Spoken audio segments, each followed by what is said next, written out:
qu'on puisse ouvrir dans la parole de Dieu, dans 1 Timothée chapitre 1, et on va lire verset 5, et on va continuer l'enseignement de la parole de Dieu, et on va découvrir la 6e et la 7e étape de notre foi. Gloire au Seigneur. On a parti d'une foi qui était faible, une foi temporaire, une foi agissante, une foi ferme, alléluia, et une grande foi.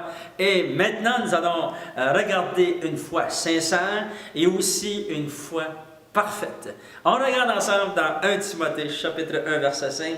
Il est dit, le but du commandement, c'est une charité venant d'un cœur pur, d'une bonne conscience et d'une foi sincère. Alléluia! Comme vous savez ici, c'est l'apôtre Paul qui va écrire à Timothée.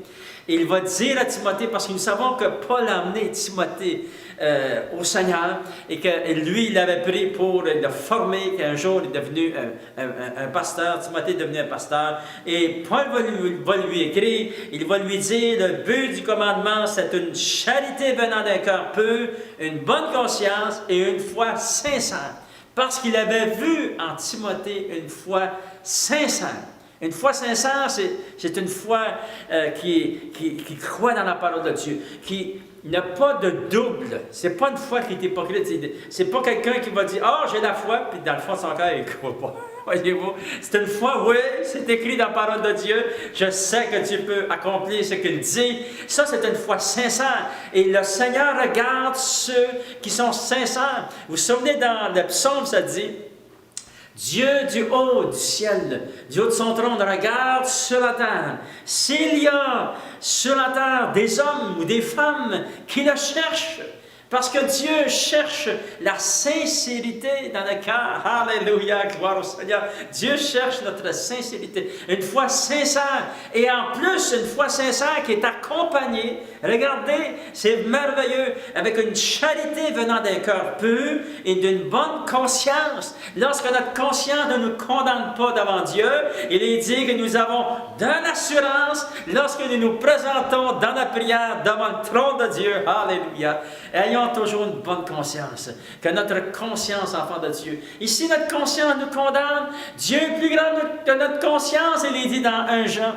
Dieu est plus grand que nous. Dieu est tellement grand pour nous pardonner, afin que nous puissions être lavés, être purifiés et avoir une bonne conscience. Alléluia. Et lorsqu'on se présente devant Dieu avec une foi sincère, oh, alléluia, attendez-vous à recevoir de la puissance de Dieu, parce que Dieu va agir en votre faveur. Oh, j'aime les versets, ça dit dans la parole de Dieu, que Dieu va vous multiplier ses faveurs. Souvenez-vous dans le psaume 115, Dieu veut vous multiplier ses faveurs. Et dans le verset 12, il va dire, « Je me souviens, je te bénirai. » Alléluia. Dieu nous dit, « Je te bénirai. » Gloire au Seigneur. Et dans le fond de notre cœur, « Oh Seigneur, bénis-moi, Seigneur. Je reçois tes faveurs. Je reçois ta bénédiction. » Dites-le au Seigneur lorsque vous priez. « Oh Seigneur, je crois, Seigneur, à ta parole. Je reçois tes bénédictions et tes faveurs. Multiplie, Seigneur, oh Dieu, ta parole et tes bénédictions sur moi. » Gloire au Seigneur. Enfin, nous voyons que nous avons aussi cette foi qui se développe en nous, et que nous grandissons dans cette foi qui était grande dans notre cœur et qui se développe de plus en plus, qui devient une foi sincère. Maintenant, on regarde la 7e étape de notre foi. Et cette étape s'appelle une foi parfaite. Et aussi une foi divine. Une foi qui est transportée dans notre cœur par la puissance de Dieu. Alléluia. Regardons dans Jacques chapitre 2, verset 22. Regardez ce qu'il est écrit. C'est merveilleux. J'allais dire, waouh, je ne pensais pas que c'était écrit dans la parole de Dieu. Mais regardez dans Jacques chapitre 2, verset 22, il est dit, « Tu vois que la foi agissante avec ses œuvres, et que la foi agissait avec ses œuvres, et que par les œuvres, la foi fut rendue parfaite. » Alléluia! La foi fut rendue parfaite. C'est la foi parfaite. La foi grandit. La foi fait du progrès. Gloire au Seigneur. Mais souvenez-vous des clés que Dieu nous a données. Votre foi doit être arrosée dans votre vie de prière doit être arrosé et entouré de la lecture de la parole de Dieu. Croyez que Dieu peut accomplir la parole. Alléluia. Croyez qu'il peut accomplir ce qu'il vous promet. Et le Seigneur peut accomplir ce qu'il vous promet. Vous savez, il est dit dans Actes des Apôtres, chapitre 2, verset 38, ça dit, le Seigneur, à travers la bouche de l'apôtre Pierre, va dire que la promesse du baptême du Saint-Esprit, de la venue du Saint-Esprit, le don du Saint-Esprit, c'est pour vous, c'est pour nous, gloire au Seigneur. Et puis, si vous écoutez la parole de Dieu, vous n'avez pas encore reçu le don du Saint-Esprit, vous n'avez pas encore reçu le baptême du Saint-Esprit, mais souvenez-vous dans Actes des Apôtres, chapitre 2, verset 38, que le don est pour vous, c'est pour vous les bénédictions de Dieu. Alléluia. Parce que vous savez, le baptême du Saint-Esprit, et lorsque vous recevez le don du Saint-Esprit, ça va vous ouvrir la plénitude de la connaissance. Vous allez commencer dans une porte ouverte de bénédiction qui va dépasser votre entendement. Alléluia. Dieu va vous bénir. Gloire au Seigneur. Dieu va intervenir en votre faveur et vous allez voir la puissance de Dieu. Croyez dans la parole de Dieu. Croyez que c'est pour vous. Oui, c'est pour vous. Gloire au Seigneur.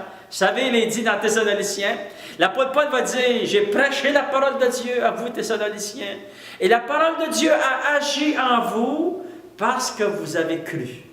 Croyez à la parole de Dieu. Elle va agir en votre faveur. Alléluia.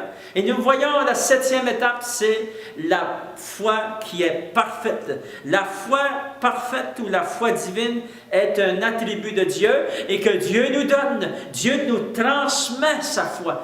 Et on regarde ensemble dans Marc chapitre, regardez au verset 11, chapitre 11, et regardez, le verset 20, il est dit, le matin en passant, les disciples virent le figuier séché jusqu'aux racines. Pierre, se rappelant ce qui s'était passé, dit à Jésus, Rabbi, maître, regarde le figuier que tu as maudit à sécher. Et Jésus prit la parole et leur dit, ayez foi en Dieu.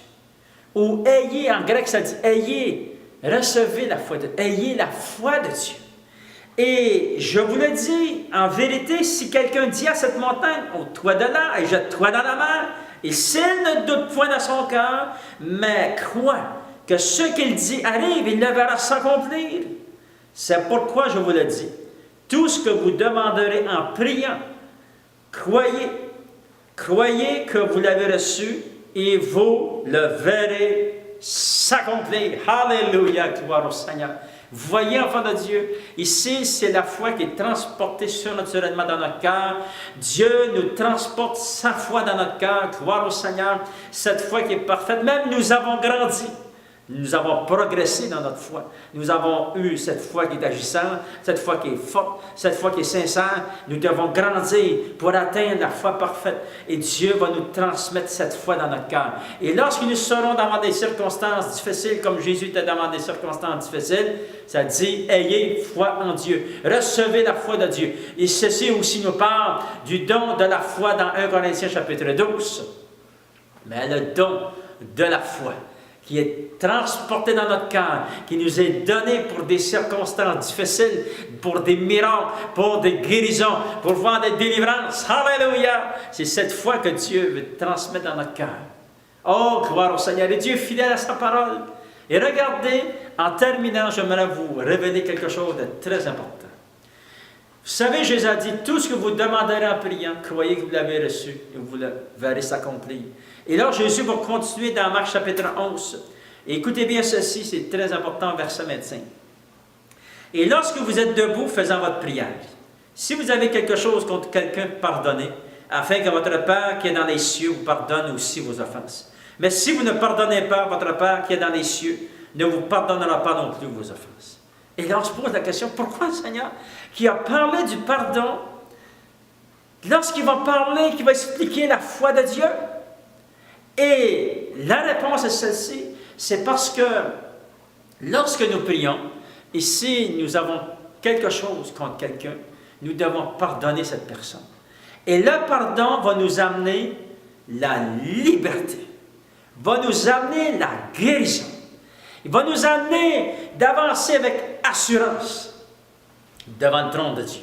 va nous amener de croire que lorsque nous prions, que nous sommes devant le trône de Dieu. Je vous encourage puissamment.